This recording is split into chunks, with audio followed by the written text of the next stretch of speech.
Botânico foi um super apoiador do festival, junto com a Rede Educa Bauru e vários outros apoiadores.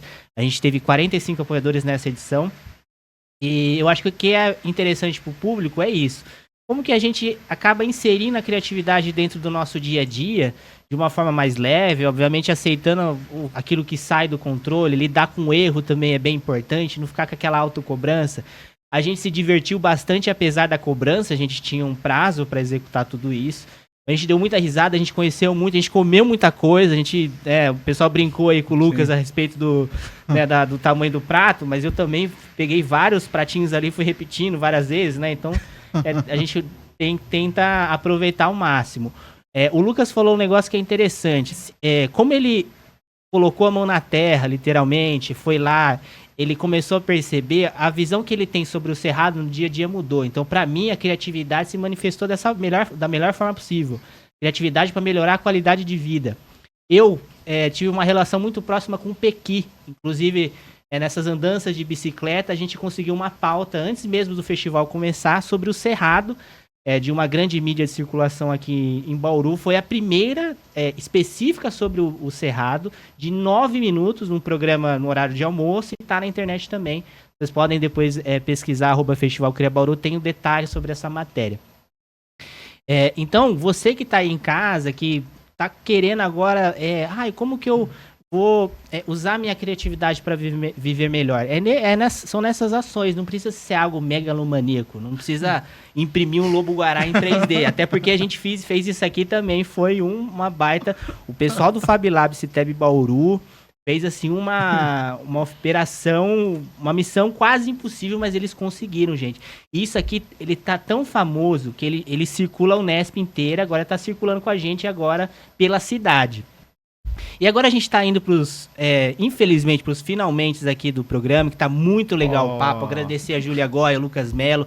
Vocês seguem lá, @Jujuamão e @Julia Y Goya, né? JY Goya. Vocês vão ver lá todo o processo criativo que ela documentou. Ficou muito legal a edição, a narração, a música. Tem toda uma linha assim... Você fica vidrado, nível Netflix. O Lucas, @Lucas Mucari, ou @Lucas Melo, que também tem ali a parte da fotografia. Ele é um cara... Tanto a Júlia quanto o Lucas são multicriativos, vamos dizer assim. Para você que ficou ouvindo Cria Bauru toda hora, fala, o que é esse Cria Bauru, Josué? @Cria Bauru é uma rede criativa aqui da cidade, é uma rede de criatividade da sociedade civil que faz articulações de projetos na área da cultura e economia criativa, com foco na melhoria da qualidade de vida da nossa sociedade.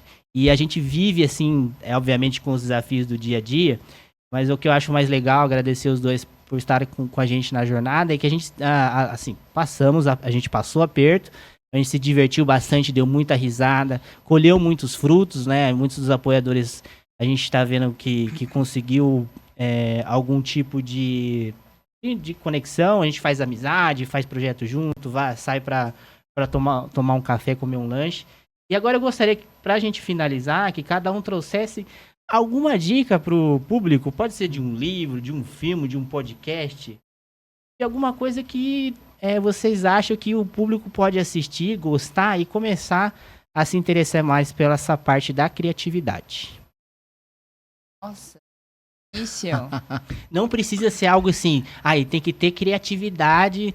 Por exemplo, o Altair de Souza é um podcast de cientista, mas eu bebo muito ali, eu fico vidrado, eu já ouvi, não sei se isso talvez seja estranho para algumas pessoas, mas eu já ouvi o mesmo episódio 3 vezes para lembrar da questão da frase, né, do aprender a se observar, que eu já tinha esquecido. Mas também porque o tema era legal e o Altair de Souza, ele tem uma didática interessantíssima, então pode ser, sei lá, um livro que vocês leram, uma notícia que vocês viram, pode ser algo nessa linha.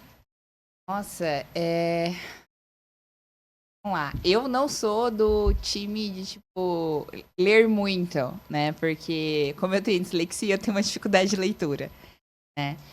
Mas eu acho que uma das coisas que acabou abrindo muito a minha cabeça durante a faculdade foi não ter medo de ler coisas que não eram, no caso da área do design. Então, assim, nos primeiros anos, inclusive tendo aula com o professor Dorival, que foi parceiro aí, né? Ele falava muito de autores que eram filósofos, né? E pegar alguns nomes e pegar alguns livros e realmente assim, e é difícil e às vezes você não entende, daí você lê e você relê e tal, né? Às vezes você vai ler alguns anos mais tarde, você também não vai entender diferente, né? Eu acho que é uma das coisas que, tipo, me tirou muito da zona de conforto, né? Então eu acho que não ter esse receio de ler uma coisa ou de fazer uma coisa e não entender o que você tá fazendo, né? E eu acho que uma das coisas dentro desse aspecto também, fico assim como dicas que eu recebi, né? Que não é exatamente uma série, é uma palestra, um outro podcast, né? Mas é que você tem que saber história e geografia, né? Porque você tem que saber onde você tá e por que você tá aqui, né? Então, isso é um conselho familiar, né? Então, é realmente algo... Tem um adendo aí que também você tem que saber a sua língua mãe, né? E acaba entrando nesse processo de saber de onde as palavras vêm, como que elas se comportam, por que elas se transformam, o poder delas, inclusive, né? E o outro que foi dica, inclusive, de um veterano muito querido, que assim, você faz e finge que tá dando certo até dar certo, né? Então, assim, você registra, vai ser 2 pessoas na sala onde caberiam 100. Mas você atingiu essas 2 pessoas. E você tem que ficar orgulhoso dessas 2 pessoas que foram atingidas, né? Porque às vezes a gente também fica muito preso no negócio de rede social, de curtida, de alcance e tudo mais, né? Isso a gente é aquele clássico que às vezes a gente escuta, tá? Tipo, você já parou pra pensar que aquelas 20 curtidas pra uma rede social é pouco, né? Mas imagina 20 pessoas, né, que estão ali apoiando o seu trabalho e tal, né? Então eu acho que é aprender também a gente ficar orgulhoso do nosso processo. Porque mesmo que não tenha dado certo, ele está dando certo. Porque você foi, você fez, você testou, você errou, né? Então eu acho que são essas dicas, vamos dizer assim. Tenho. Muito bom, eu já vou até anotando enquanto o Lucas já vai falando as dele aí. Eu acho muito legal isso que tu falou. Que a gente vai na potência e não na escassez. Vai na abundância e não na escassez, né? Tem 20 só. Poderia olhar e falar assim, nossa, tem 20 pessoas aqui. Trabalhar a abundância, eu acho que é o rumo da economia criativa. O que eu tenho de dica... Nossa, eu vejo tanta coisa, assisto tanta coisa. Eu não sou muito da leitura também. Eu tô tentando transformar mais esse hábito melhor, né? Mas um livro chegou até mim que tá me colocando um pouco muito para frente. Ele chegou porque eu fui no sebo, no centro da cidade, roletei o sebo, fui à toa. Falei assim, vou no sebo. E eu fui, subi, olhei pra teleira, olhei pra cá, olhei pra... E no corrimão tinha um livro. A escadaria tava cheia de livro, mas não livro pra gente pegar. Tava tudo organizadinho, né? Todas as cadeiras e tal. E eu olhei, eu fiquei acho que quase 3 horas dentro do sebo. Não tinha achado o livro. Desci o corrimão olhando assim, né? Que eu acho que um livro ali dourado. Eu falei assim, isso daqui. E uma temática que eu acho que me desperta desde os 15, que é o lado filósofo, o lado espiritual. E é um livro que chama Transformando a Mente, Dalai Lama. É um baita livro. Estou lendo ainda, mas ele tem uma profundidade muito grande. Autoconhecimento, nas virtudes, compaixão, entendendo mais o lado da empatia, que eu acho que tá dentro disso que a gente tanto viveu, né?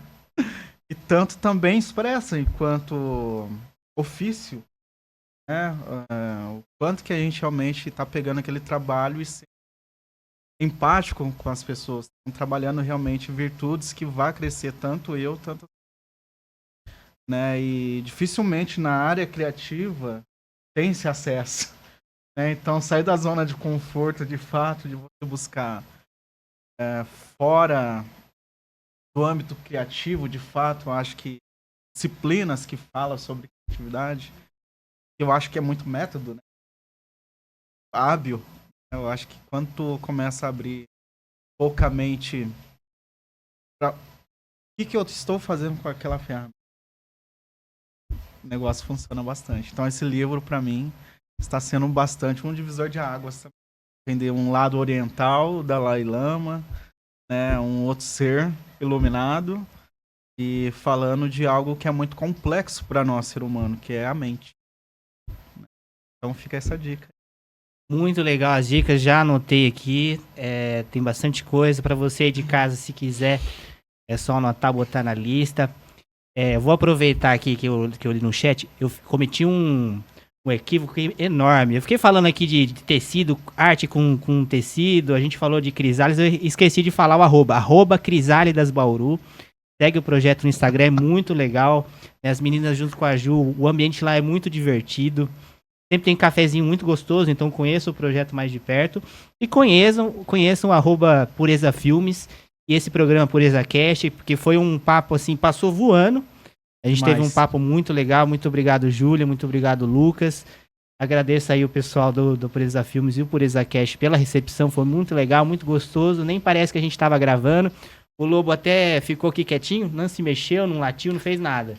Então é isso, Pureza Cast, muito obrigado. Criatividade para melhorar a nossa qualidade de vida coletiva. Você aí de casa é criativo. Não se esqueça disso. E vamos começar a usar a criatividade para viver melhor. Até a próxima.